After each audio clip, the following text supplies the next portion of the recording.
is now my pleasure to introduce to you our guest speaker today, Melissa Lantsman. Melissa is the Member of Parliament of Thornhill, elected in the 2021 Canadian federal election. She is the Deputy Leader for the Conservative Party of Canada, while serving as the official opposition critic for transport. Born and raised in Thornhill, Melissa became involved in politics at an early age and has been involved in local political campaigns in the riding since her teenage years. Melissa has held senior roles in every national Conservative campaign since 2008. She has served as a communications leader in high-profile positions across the most senior ranks of the federal government and in the private sector. Throughout her career, she's led high-stakes campaigns and provided strategic advice, media training, debate prep, and speech coaching to political leaders and C-suite executives across Canada. Prior to her election to Parliament, Melissa was a well-known commentator in Canada on political strategy and communications. She appeared regularly on TV, hosted her own weekly radio show on the Bell Talk Radio Network, and her columns have been featured in Canada's largest circulation newspapers. Melissa is a graduate of the University of Toronto. She is fluent in English, French, and Russian. She recently served on the boards of Michael Garron Hospital, Hot Docs Film Festival, the Canadian Jewish Political Affairs Committee, and Jewish Addiction Community Services. And most importantly, she is also a member of our congregation.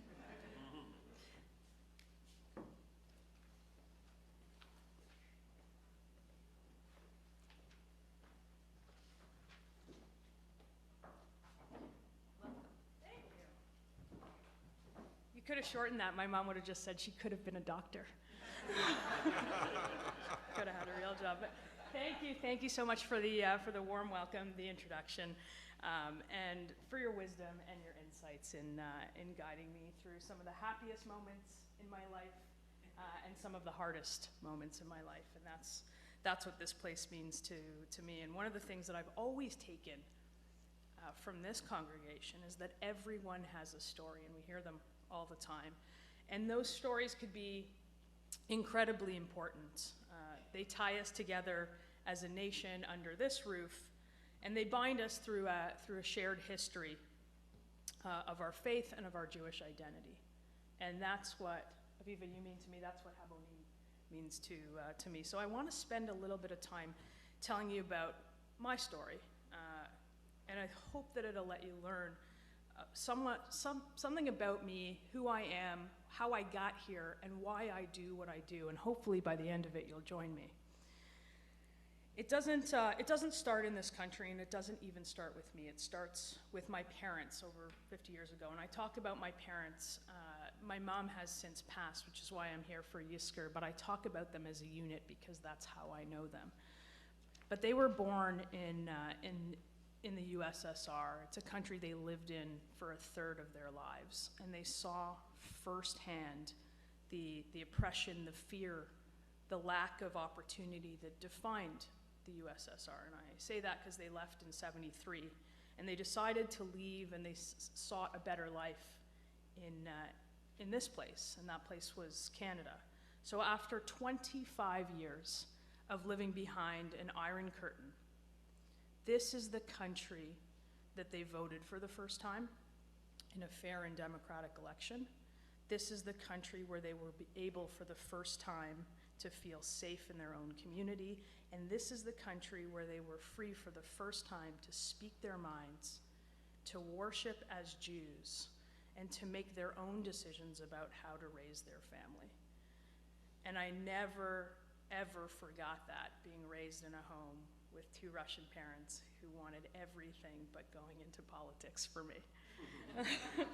They could be openly Jewish, they could be openly Zionist, and they can raise their kids in any way that they wanted. And that was really special. And of course, none of it is as easy as it sounds. Despite not speaking English as a first language, despite being an ethnic and religious minority, and despite having to drive a taxi instead of be an engineer like he was in his home country, my dad never complained about coming to this country. And despite having 2 kids to take care of, holding a job during the day, getting a degree by night, my mom remained extremely grateful for always coming to this country. Because even though they didn't have much of anything, they had 2 things. They had themselves and they had their faith. And in a country like Canada, that was enough for them. Canada was the land of opportunity. It's not just something that's written in our documents. They knew that by working hard and playing by the rules and dreaming big, they could build the lives that their children would have that would be better than the ones that they left behind. My dad went from taxi driver to small business owner to medium business owner to a successful guy who was no longer held back by the lack of recognition for his credentials or by his broken English. My mom got a degree in accounting. She went on to work as a married woman in the 80s, climbing the corporate ladder, and somehow figured out how to raise 2 kids that turned out okay. Not doctors, by the way. And my story and my family's story could take place in any nation. Not really. It could take place only in Canada, where someone with the last name Lantsman can go from the front seat of a taxi to the front row of Parliament Hill in 1 generation. You have to remember how lucky we are to live in a country where that's possible, and how necessary it is to protect a country where that will remain possible for the next generation. And you might have a similar story as well, or probably yours is with your grandparents, and those who witnessed the horrors of oppression in countries in Eastern Europe, particularly as Jews. And for sure, my parents faced obstacles, and so did everybody else. But like my dad's credentials, or the fact that he couldn't work in the job, or the fact that my mom had to go to work and raise a family at a time where that was more difficult for a woman in the workforce, particularly in the corporate world. They were also newcomers in communities and industries that didn't always welcome people from their backgrounds, especially for their religion. There were moments where they had nearly nothing at all, and times were tough, and it was difficult to make ends meet. And I got a little bit of that at the end of my mom's life, because as a kid, you're sheltered from that. You don't know that that's happening. And you have this really honest conversation with somebody at the end of their lives about how tough it was. And then you really start appreciating the thing that they did wasn't anything that they tried to do. It was just coming here in hopes that we would have a better life than the one that we left. That's the Canadian dream. That's how it works. But it's under threat. My parents were lucky that those obstacles they faced were merely stumbling blocks for them. They weren't barriers. They faced potholes and turbulence, not concrete walls, like so many of our grandparents in generations before us, and many, many in our families that could have been much bigger who didn't make it. There are people around the world who want to leave oppression and come to a new nation, to be free and start a new life, to leave their children with more, but they can't because they're stuck under the thumb of those oppressive regimes. There are people who want to work hard and get ahead and build a better life in a country they chose to make home, because those obstacles still exist to those days, and in some ways they've grown larger and more intimidating. And there are people who still face persecution here and around the world, and we see it. You can't ignore it. We see it right now in Iran. We see it right now in Ukraine. It's one of the ways that life has grown more difficult for us here in Canada, especially for Jews in our community, is the pernicious hatred and the rise of anti-Semitism. And you appreciate that as a leader in one of the largest Jewish communities in the country, which is just north of here. That's the thing that people talk to me about most. It's a 31% Jewish riding, so it's by no means a majority, but an actively and engaged population that talk to me more about the rise in anti-Semitism than the rise in housing prices, than the rising grocery prices, than everything that everybody's talking about on the news, and yet we don't see it. We don't see it in mainstream media. When B'nai B'rith first started tracking anti-Semitic incidents, and I use them because they've got they've got the stats. They first started tracking them in 1982. And there were 63 reported incidents. Last year, there was 2,769 on record. And you could say times were simpler in the 80s and maybe people didn't report it, but over almost 3,000 incidents. In all of Canada, we've had the worst 2 years on record, 2022, 2021, and the numbers have been steadily rising since 2015. And we say it's pretty good, but the alarming rise of anti-Semitism presents a really real and dangerous threat, not only to the values that are the cornerstone of our society, but it's our freedoms, our dignity, and the safety, but it's also the fundamental meaning of what it means to be Canadian, why people like my parents or people like my grandparents decided to choose Canada, because this was the place where you were supposed to feel safe. This was the place where you can run away from the oppression that you faced in other countries, and yet it's following us here. How can somebody go to school and learn and earn a degree when there is radical anti-Israel groups on every single campus, every student union, and in a large percentage of our classrooms? How can somebody own a business and work and grow it when they're vandalized and harassed simply because the owner of that business is Jewish? And how can somebody buy a home and live there safely when the fear of being attacked is there because you have a mezuzah on the door? That's what's happening. Until anti-Semitism is completely eradicated in our country, the doors of opportunity cannot fully be open for anyone. Because if it happens to us, it's going to happen to someone else. We're just the latest target. We're just the most popular target. And I know that this is thousands of years old of history and problems, but there's nobody doing anything about it, and there's nobody talking about it except for our own community. And not even everybody in our own community. Anti-Semitism is it's not just a problem in Canada, it's actually a crisis, and it's a dangerous one. And I don't know how to get people to pay attention other than stand in front of rooms like this and galvanize people to shake their heads and agree with me, and maybe half will do something about it. Maybe half of the young people in the room or on Zoom will hear this and start speaking up in their classrooms on their university campus. We see Holocaust denial in this country. We see violence in the physical world. We see it online. The human rights of innocent people are under attack, and the fundamental liberties of our society are at risk. That's what's at stake. And it's easy to say, let's just ban everything that we don't like, but we know that's not going to work. For so many, the protection and promotion of free speech is paramount, and it is for me too. It's where I stand on the ideological spectrum. It's my worldview. So it's hard to square the circle on just ban everything. And in an ideal world, Holocaust education, remembrance, research, they would be sufficient to ensure where the denial of history just doesn't exist, but it does. They're threats made online. I had a town hall this week, and I posted a poster of like, here, come to the town hall. We're going to talk about anti-Semitism. We're going to talk about what to do in legislation. And you should see the comments under there. If you don't think anti-Semitism exists online, even within our community, even by members of our community, I invite you to open up social media of any Jewish politician in this country.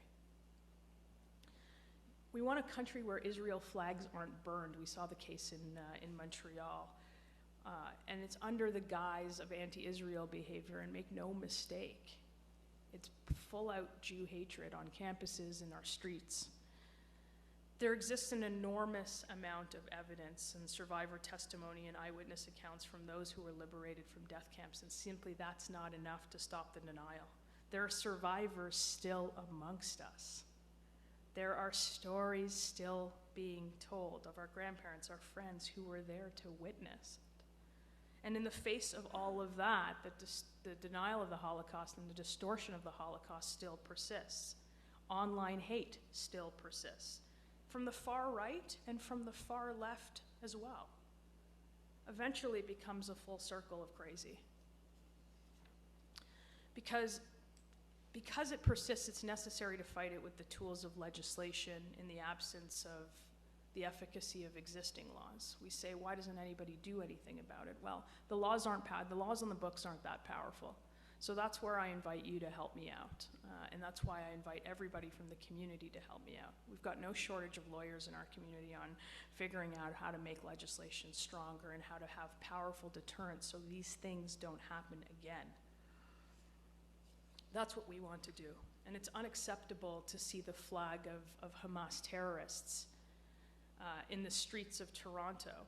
And we've seen it. We've seen it this year and last year. We have an anti-Israel manual sent to the country's largest school board in Toronto with Jewish teachers in that school board. We have overt Jewish hatred of kids playing for the Avenue Road Ducks, the largest Jewish sports league, or the largest sports league in the country. We have countless swastikas. We get a picture once a week of swastikas drawn on playgrounds and on schools and on our utilities in every neighborhood, whether it's Willowdale, whether it's right here, whether it's Thornhill, Richmond Hill. It happens everywhere here. The open display now of some anti-Semitism now taking place regularly in the streets of Toronto, and the pro-Palestinian rallies that cheer enthusiastically for rocket attacks on civilians, like or. There's so many of these cases. Anti-Semitism dressed up as anti-Zionism and anti-Jewish statehood, and any suggestion that the two are separate is in fact part of the problem. And I know that people carefully try to separate them, but it doesn't work anymore. You could see it. You could see the chants of from the river to the sea. What do you think that means? And why doesn't anybody listen? We've got lots of friends in the community when it's easy.